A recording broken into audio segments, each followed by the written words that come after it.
श्री स्वामी समर्थ परब्रह्मच्या दुसऱ्या भागाला आपण सुरुवात करतोय। उद्धव कुऱ्हाड खांद्यावर घेऊन जंगलाच्या दिशेने जात असताना बायजाचे डोळे मात्र भरून आले होते। तिची नजर आकाशाकडे गेली। आबाळाकडे पाहत तिने म्हणाले, परमेश्वरा, माझ्या भोळ्या बाबड्या नवऱ्याचे रक्षण कर, असे म्हणून ती आपल्या पदराने डोळे पुसत पुसत आपल्या घरामध्ये प्रवेश केली।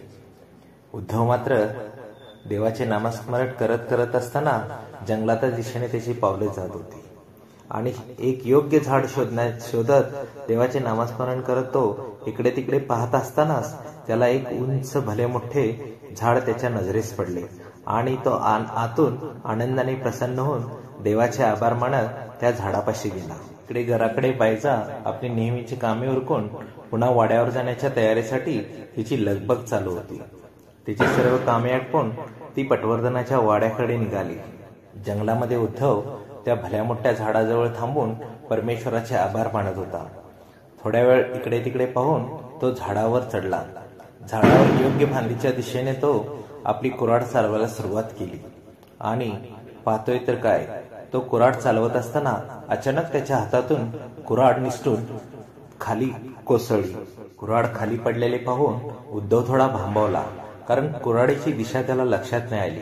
खाली पाहून जाऊन पाहावे म्हणून तो अलगद झाडावरून खाली उतरू लागला।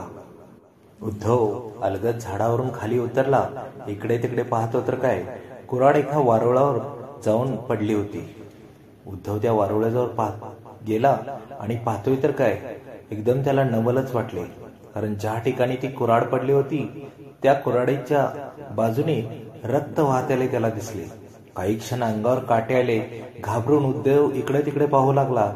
त्याला काय करावे काय सुचत नव्हते। तो एकदम अचंबित झाला, घाबराघुबरावून घामाघूम झाला। तो इकडे तिकडे पाहत होता, परमेश्वराचे ध्यान करत होता, परमेश्वराला आवाज देत होता, हे परमेश्वरा, हे काय आहे, हे असे कसे घडले, असे अनेक त्याच्या मनात विचार येत असताना तो अलगद बाजूला झाला आणि कुऱ्हाडीला हात लावला। कुऱ्हाड घेता क्षणी त्याच्या अंगावर काटा आला। जसे कुऱ्हाड तिथून काढले तसे रक्ताचे पाठ वाहू लागले। उद्धव घाबरून गेला, त्याला काही सुचत नव्हते। तो वारुळापासून काही अंतरावर जाऊन देवाचे ध्यान करू लागला। हे परमेश्वरा, हे काय आहे, हे माझ्या हातून काय घडले आणि इथं काय आहे ज्यामधून हे रक्त वाहते, अशा असंख्य विचाराने तो वेडापेसा झाला।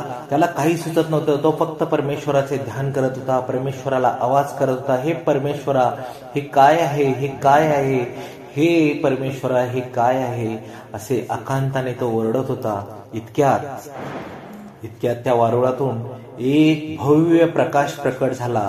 त्या प्रकाशाच्या दिशेने पाहताच उद्धव आपले डोळे चोळत होता। तो प्रकाश त्याच्या डोळ्याला सहन होत नव्हता। त्या प्रकाशाकडे पाहणे तुला सुद्धा त्याला शक्य नव्हते। तो अचानक भांबावला आणि आपले डोळे मिटून घेतला। त्या वारुळातून मात्र प्रकाश मोठा मोठा होत गेला। काय असेल हा प्रकाश, काय असेल हा प्रकाश, अशा आकांताने तो परमेश्वराला धाव घेत होता।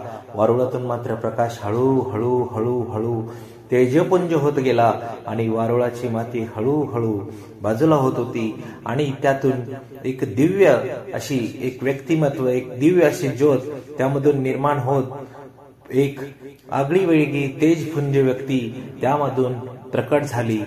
आणि ती कोण? तेजपुंज शरीर, अजानुभव शरीर, उंच 7 ते 7.5 फुटाची व्यक्ती त्या वारुळातून प्रकट झाली। ती कोण होती आणि त्याचे नाव काय होतं?